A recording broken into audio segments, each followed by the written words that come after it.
माझं एकच लाईफ दिलं आहे मॅडम, मी काय सगळं फ्युचरसाठी काय सेव्हिंग करू का? हे नॉर्मली क्लायंट्सकडनं हा वाक्य येतं.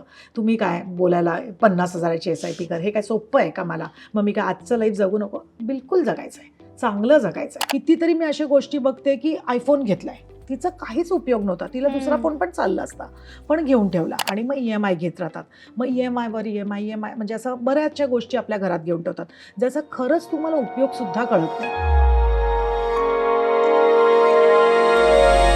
हाय हॅलो नमस्कार, मी साक्षी जाधव पुन्हा एकदा स्वागत करते मज्जा पिंकच्या स्पेशल सेगमेंटमध्ये बाईचं बजेट बुक.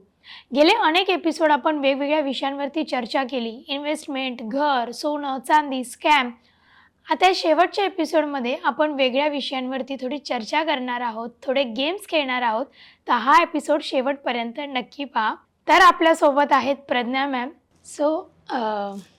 ॲसेट्स आणि लायबिलिटीमध्ये बऱ्याच आपल्या मैत्रिणींना अजून फरक नाही माहिती आहे, कारण काही बिगनर आहेत. सो त्यातला एक्झॅक्ट फरक काय आहे? ॲसेट्स म्हणजे काय? आपण काही वस्तू घेतो आणि ते पुढे जाऊन त्याची किंमत वाढते आहे. आता तू म्हणशील स्वतःचं घर हे ॲसेट आहे का लायबिलिटी आहे? तर हे ॲसेटसुद्धा नाही आहे आणि लायबिलिटीसुद्धा नाही आहे, कारण का आपण त्या घरात राहणार आहोत, ती गरज आहे आपली. ते पैसे आपले जरी वाढले तरी आपण ते काही विकणार नाही आहोत आणि रस्त्यावर येणार नाही आहोत. बरोबर. पण जेव्हा तू सेकंड होम किंवा ह्याला आपण ॲसेट म्हणू शकतो. तुझा म्युच्युअल फंडचा पोर्टफोलिओ, तुझा इक्विटीचा पोर्टफोलिओ, तुझे गोल्ड्स, हे ते पण पर्सनल यूजसाठी असतील तर त्याला तू ॲसेट्स नाही म्हणणार. जे इन्व्हेस्टमेंटच्या दृष्टिकोनातनं असतील की उद्या माझ्या मुलाच्या शिक्षणाला हे पैसे उपयोगी येऊ शकतात, माझ्या रिटायरमेंटला येऊ शकतात, त्याला आपण ॲसेट्स म्हणून म्हणणार. आता लायबिलिटीज म्हणजे काय? आता समजा आपण कार घेतो आहे. आता कार घेतली आपण 10 लाखाला. पुढे जाऊन जसं जसं तिचे वर्ष वाढत जातील त्या म्हणजे तेवढं ते कारचं डेप्रिसिएशन होत जाणार. मग ती 10ची 8 लाख होणार, 8चे 7 लाख होणार आणि तू विकायला जाशील तेव्हा तुला 4-5 लाख त्याची किंमत येणार, डिपेंड तू किती वर्ष वापरते. तर त्याला तू डेप्रिशिएटिंग ॲसेट म्हणते. तिथे वाढत नाही गेलं. घराची किंमत कशी वाढत गेली, सो हे म्युच्युअल फंडचे पोर्टफोलिओ कसे वाढत गेले. तर मग त्याच्यावरनं ॲसेट्स म्हणजे जे आपण क्रिएट करतो किंवा वाढवतोय त्याला ॲसेट म्हणतो, जिथे कंपाऊंडिंग होतं. आणि जिथे आपले म्हणजे पैसे कमी होत जातात त्याला आपण म्हणणार लायबिलिटी. म्हणजे ॲसेट्स आणि लायबिलिटीमध्ये सुद्धा बॅलन्स, फरक कळला पाहिजे आपल्याला. आणि कसं आहे, माझं एकच लाईफ दिलं आहे मॅडम, मी काय सगळं फ्युचरसाठी काय सेव्हिंग करू का? हे नॉर्मली क्लायंट्सकडनं हा वाक्य येतं. तुम्ही काय बोलायला 50,000ची SIP कर, हे काय सोपं आहे का मला? मग मी काय आजचं लाईफ जगू नको? बिलकुल जगायचं आहे, चांगलं जगायचं आहे. आणि तुला खोटं वाटेल, माझे जे क्लायंट्स असे म्हणजे आपल्या समजा 100 रुपये आपल्याला पगार येतो आहे, आपला 30-40 रुपये खर्च जातो आहे, 10,000 अजून आपण अकाउंटला ठेवले आणि 50,000चं समजा सेव्हिंग करतायत. आता सेव्हिंग करताना मी इन्व्हेस्टमेंट नाही बोलली, सेव्हिंग करतायत. त्याच्यातनं वेकेशनला समजा 15,000 ठेवतायत. छोटे मोठे गोल्स, फ्रीज बदलायचं आहे, घरात रेनोव्हेशन करायची, गाडी घ्यायची, त्याला 15-20,000 ठेवले. मुलांच्या शिक्षणाला 10,000, स्वतःच्या रिटायरमेंटला 10,000. कुठे कॉम्प्रोमाइज केलं सांग क्लायंटने? तो वेकेशनला जातोय, त्याला विचार करायला लागत नाही माझं क्रेडिट कार्डवर किती मी स्वाईप करू, त्याच्याकडे पैसे रेडी आहेत. त्याचं जे काही दुसरं मिड टर्म गोल म्हणजे कारचं डाऊन पेमेंट, त्याची डाऊन पेमेंटची तयारी सुरू झालेली आहे, त्याच्या घराची तयारी सुरू झालेली आहे, त्याचं रिटायरमेंट तो कॉम्प्रोमाइज करत नाही, त्याचं मुलांचं शिक्षण तो कॉम्प्रोमाइज. हे जेव्हा असं नीड बॅलन्स करू ना, तेव्हा मग आपल्या इन्व्हेस्टमेंटला अर्थ होतो. इथे क्लायंट कुठेही जगणं सोडत नाही आहे. सो हे तुम्हाला एक प्रोफेशनलच मदत करू शकतो. तर एक असते गुड लोन, एक असतं बॅड लोन. त्यामध्ये काय फरक आहे? तू आता समजा घर घेतेस, 1 कोटीचं घर आहे फॉर एक्झाम्पल, किंवा 50 लाखाचं घर आहे. लगेच आपले सगळे पैसे तयार असतील का? नाही. तर आपल्याकडे 10, 15, 20 लाख तयार असणार.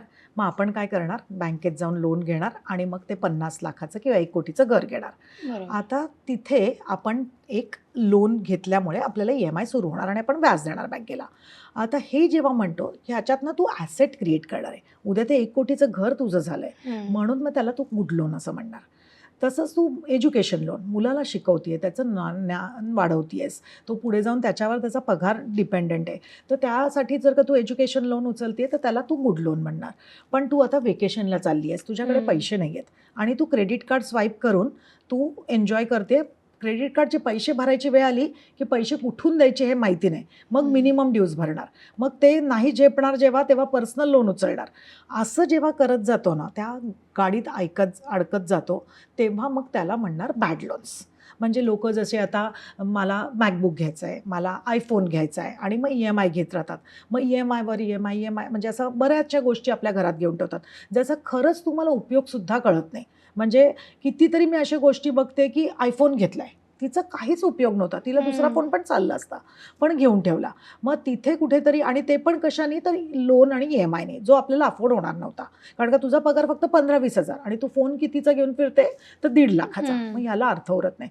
मग तिथे त्याला म्हणणार तू बॅड लोन. ओके, म्हणजे जेवढं आपल्याला जमतं तेवढंच आपण लोन करावं आणि हंतरून पाय पसरावा आपला. अंथरून पाहून पाय पसरावे. बरोबर. आता जर हे घर वगैरे घेतोय आपण, लोन घेतोय आणि माझ्याकडे अचानक एक एक्स अमाऊंट आली ज्याने माझं लोन फिटतंय, तर मग मी लोनमध्ये ते फिटवून टाकावे की मी ती अमाऊंट इन्व्हेस्ट करावी? त्या काय करावं त्या अमाऊंटचं? हे खूप लोक कन्फ्यूज होतात इथे. कारण का कसं असतं माहिती आहे का, आपण लोन घेतो, लोनमध्ये तू बघशील ना, इनिशियलला घराचं लोन जेव्हा घेतात, मोठे मोठे EMI लोक भरतात आणि त्याच्यातनं सुरुवातीच्या काळात सगळा नुसता इंटरेस्ट पोर्शन जातो. म्हणजे आता समजा तू 1 कोटीचं लोन घेतलं आहे, 1 कोटीच्या लोनवर तुला समजा 80,000चा EMI बसला आहे. त्याच्यातनं तू इनिशियली बघशील ना 75-78,000 तर तुझं नुसतं इंटरेस्ट जाणार दर महिन्याला. फक्त 1,500-1,500चा प्रिन्सिपल गेला तर गेला. इथे काय होतं माहिती आहे, लोकांना वाटतं अरे काय वेड्यासारखा मी इंटरेस्ट बँकेला भरतो, त्यापेक्षा ते लोन क्लिअर करावं. तुमच्याकडे एक्सेस अमाऊंट असेल तर नक्कीच, पण त्याच्यापेक्षा तुमचं लोन किती टक्क्यांनी असणार आहे? 7.5-8%. आपण पैसे जे इन्व्हेस्ट करणार आहोत दुसऱ्या माध्यमात, जसं इक्विटीचे म्युच्युअल फंड झाले, शेअर मार्केट झालं आणि लाँग टर्म झालं, तर त्याच्यात कसं होणार आहे माहिती आहे, तुझे ते पैसे मल्टिप्लाय होणार आहेत 12 ते 14%. एक्झाम्पल घ्यायचं झालं, 50 लाखाचं तू समजा लोन घेते, तू 20 वर्षात बँकेला एक 50 ते 60 लाख एक्स्ट्रा भरते. म्हणजे तुला लोन टोटल किती पडलं? 1,10,00,000. आता हेच तुझ्याकडे कुठून तरी पैसे आले असते आणि तू ते लोन क्लिअर केलं असतं तर तुझे ते 60 लाख वाचले असते. पण हेच जर का इन्व्हेस्ट केले असते तेच आणि त्या 20 वर्षांसाठी, तर त्याचे जवळजवळ 4.5 कोटी झाले असते. कळलं? तुझे फक्त तू 60 लाख बँकेला दिलेस, पण तू 4 कोटीचे ॲसेट्स बनवल्यात. तर कधी कधी आपल्या मुलांची शिक्षण, आपलं रिटायरमेंट हे कॉम्प्रोमाइज जर का करायचं नसेल ना, तर आपलं लोन चालू ठेवणं, म्हणजे EMI आपला जाऊन देणं आणि बाजूला आपल्या ॲसेट्स क्रिएट करणं हे फार महत्त्वाचं ठरतं.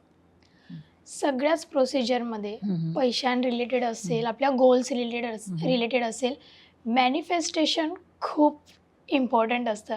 तर मला तुमच्याबद्दल जाणून घ्यायचं आहे की तुम्ही असं मॅनिफेस्ट केलेल्या गोष्टी कोणत्या होत्या आणि तुम्ही ते कसं अचीव केलं, की मॅनिफेस्टेशन हे कितपत त्याच्यामध्ये काम करतं?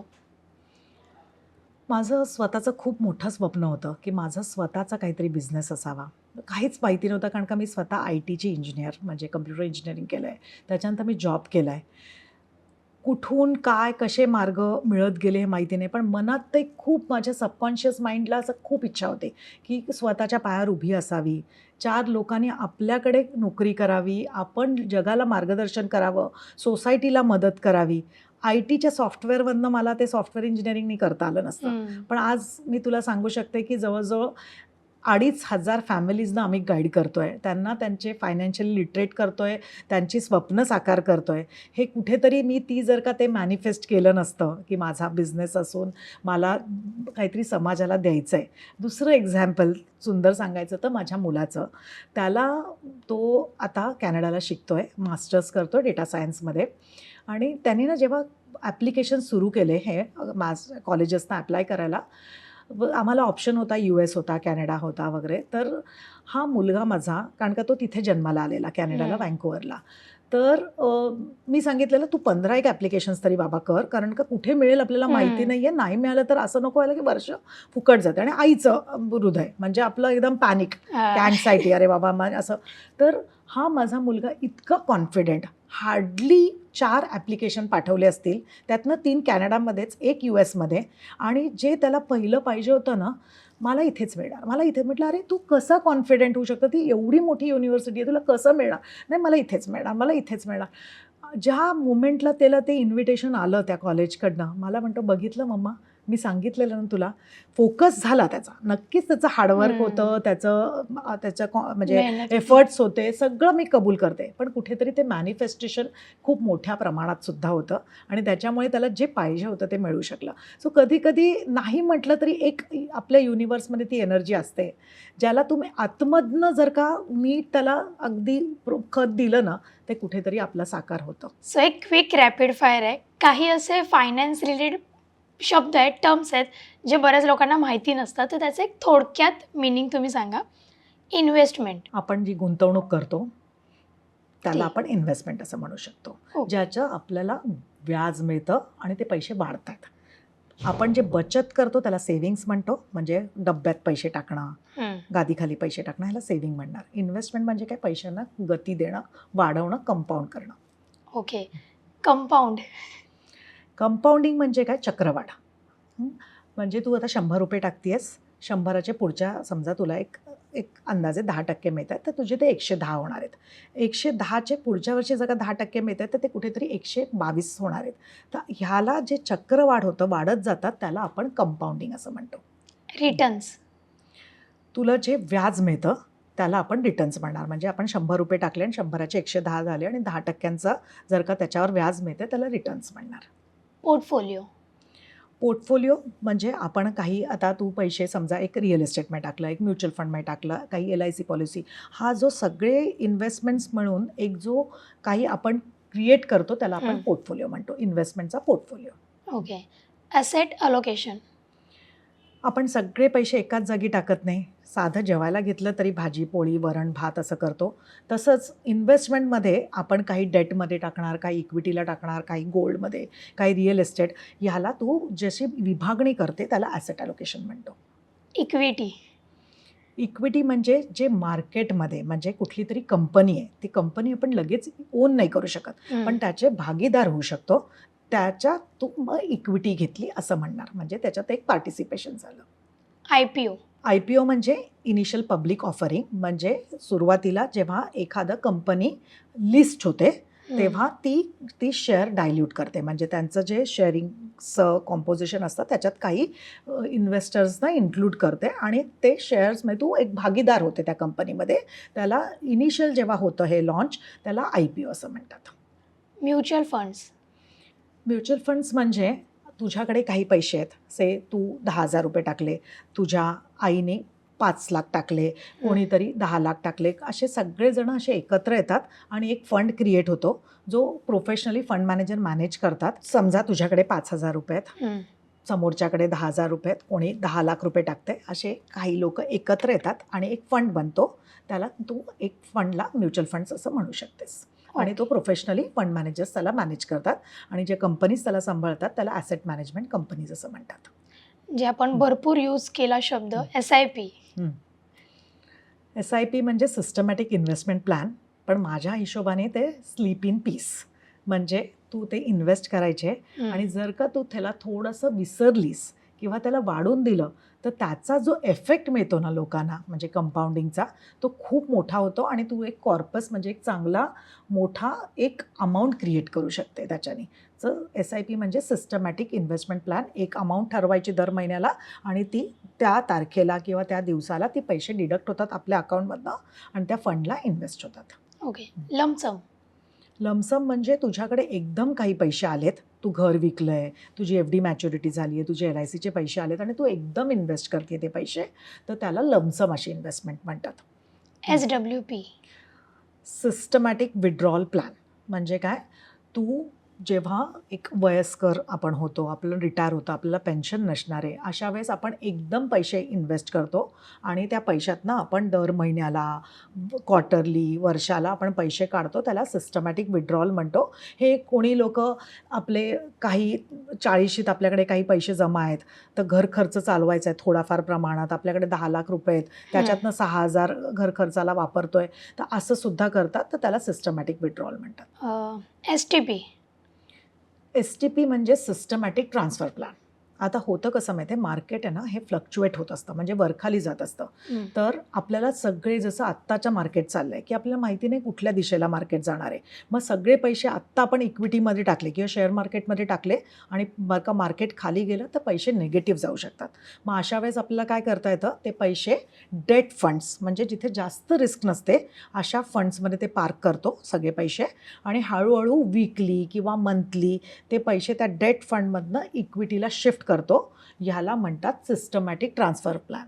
याच्यात होतं काय, डेट फंडचा मला एक ठराविक इंटरेस्टसुद्धा मिळत राहतो आणि हळूहळू मी इक्विटीमध्ये आल्यामुळे माझी रिस्कही कमी होते आणि पुढे जाऊन मला त्याच्यावरही चांगले रिटर्न्स मिळू शकतात. ओके. एफ डी म्हणजे फिक्स्ड डिपॉझिट, म्हणजे तुझ्याकडे काही एक अमाऊंट आहे, तू बँकेत किंवा कॉर्पोरेट म्हणजे कंपनीत अशी इन्व्हेस्ट करते आणि त्याच्यावर तुला एक ठराविक टक्का मिळतो आहे, त्याला फिक्स्ड डिपॉझिट म्हणतात. आर डी म्हणजे रिकरिंग डिपॉझिट, जिथे तू महिन्याला जसं आपण SIP करतो म्युच्युअल फंडात, तसे बँकेत जेव्हा आपण इन्व्हेस्टमेंट करतो दर महिन्याला एक अमाऊंट ठरवायची आणि ती दर एक वर्षाला किंवा काही आपण ती इन्व्हेस्ट करत राहायची.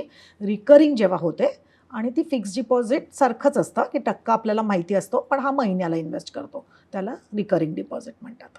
लास्ट आणि जो माझा प्रश्न म्हणजे मी त्याच्यावरती रिसर्च केलेला की PPF म्हणजे पब्लिक प्रॉव्हिडंट फंड. हे एक इन्व्हेस्टमेंटचं माध्यम आहे इंडियात, जिथे तुला रिटायरमेंटसाठी किंवा तुझ्या पुढच्या काही भवितव्यासाठी तू पैसे गुंतवणूक करू शकते आणि हे गव्हर्नमेंट बॅक्ड असतं थोडंसं, म्हणजे इथे एक ठराविक टक्का एक रिलीज होतो. शक्यतो ते पैसे बुडण्याची भीती नसते आणि तुला टॅक्स फ्री त्याच्यातनं मॅच्युरिटी येऊ शकतं. तर आधीच्या काळातली लोकं बऱ्याच PPFवर आपले पैसे इन्व्हेस्ट करायचे. आता थोडंसं मिक्सचर, कारण का आपल्याला लाईफस्टाईल पण बीट करायचं असतं, तर कुठेतरी PPF आणि तुझे इक्विटीचा आपण कॉम्बिनेशन घेतो. ओके.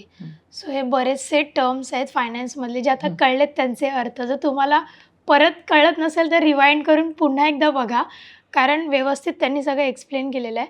खूप छान वाटलं, खूप गोष्टींचं नॉलेज मिळालं. आता तुम्हाला कसं वाटलं मज्जा पिंकसोबत पॉडकास्ट करून, तुमचा अनुभव कसा? खूपच छान. तुमचे प्रश्नही खूप सुंदर होते. हो, म्हणजे मी अपेक्षा करते की आपल्या जे प्रेक्षक आपल्याला बघतायत त्यांना नक्कीच आवडतील, ते आपल्याशी रीच आउट होतील. त्यांना काही अजूनही काही क्वेरीज असतील तर त्यांनी नक्कीच कमेंट्समधनं आपल्याला कळवावे आणि आपण नक्कीच त्यांना ते उत्तर देण्याचा प्रयत्न करू. येस. प्रज्ञा मॅमचा कॉन्टॅक्ट नंबर आम्ही डिस्प्लेवरती कंटिन्यू दाखवतोच आहोत, डिस्क्रिप्शनमध्ये दिलेला आहे. सो त्यांना नक्की कॉन्टॅक्ट करा. हा पॉडकास्ट तुम्हाला कसा वाटला, हे इंटरव्ह्यूज तुम्हाला कसे वाटले हे आम्हाला कमेंट्समध्ये नक्की कळवा. व्हिडिओ लाईक करा, आपल्या सगळ्या मैत्रिणींपर्यंत ही फायनान्सची माहिती पोचवा, त्यासाठी शेअर करा आणि अशाच अपडेटसाठी मज्जा पिंकला सबस्क्राईब करायला विसरू नका.